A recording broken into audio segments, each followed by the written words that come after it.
Welcome back to Sharon's Kitchen, aka Dodgy FM. If it's the first time watching my channel, you're probably thinking, what the? But if you watch some of my back catalogues, you'll understand what I'm talking about. So I am on with Jesmonite and I'm trying to find the perfect Jesmonite stroke pancake mix.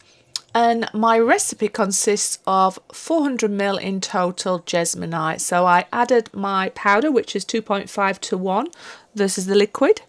And I added my powder to my liquid, whisked it with a hand whisk, then give it 30 seconds on the mixer.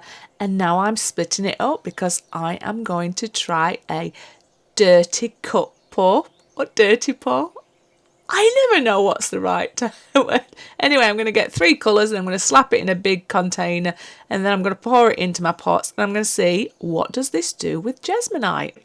We are going to be working with the Colour Cottage pigments. Now with Jesmonite, it's so opaque. You really should use the really great pigments in here that's concentrated. You wouldn't have to slap as much of that beautiful powder in there.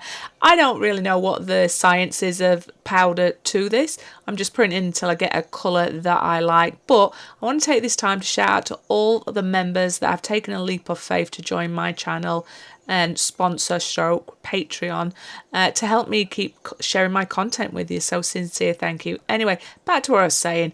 I don't know, I could have probably just put one little bit in here and it might have given me the same colour as putting 2 massive heaps in here, and I don't like to waste pigments or anything like that, but I did want these beautiful colours. Now if you're not going to use a super concentrated Jesmonite pigment, you have to be willing to put a lot of powder in there to get the resin that is so opaque to give you a nice colour. Otherwise it's going to always dilute it and give you a lovely pastel colour like this.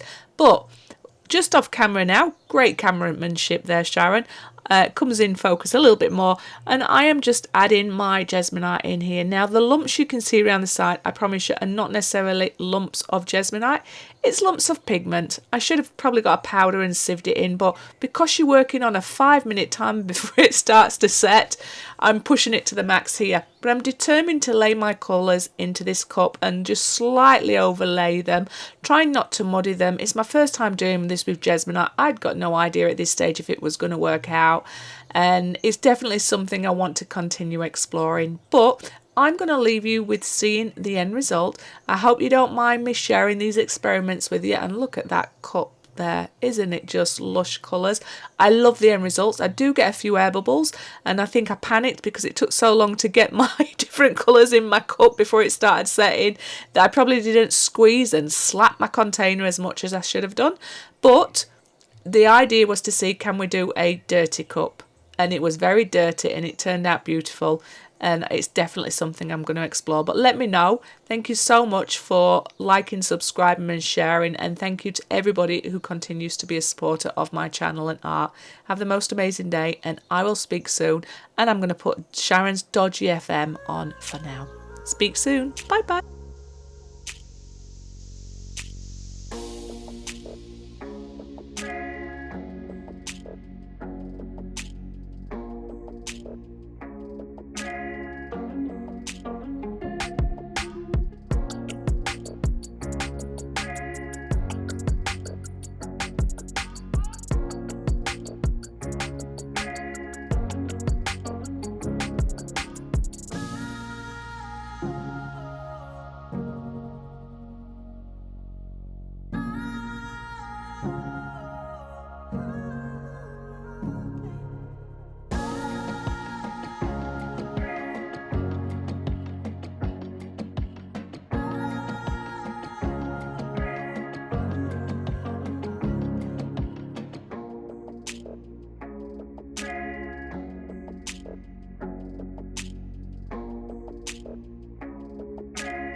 If only I'd slapped it and patted it a little bit more, I would have perfected the bottom and not had the air bubbles. But I am learning to embrace those bubbles in Jesmonite. Yes, it would be nice to have them perfect, but you know, if you were to find stone somewhere, it wouldn't be perfect anyway. So I'm just trying to embrace the characters. But look at those lovely colours.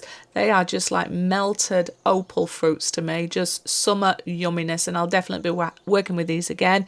And remember to let them cool outside of your mould, and also file down your imperfections before it fully hardens in 24 hours. But I'm going to leave you now, and you're going to get to see them in daylight.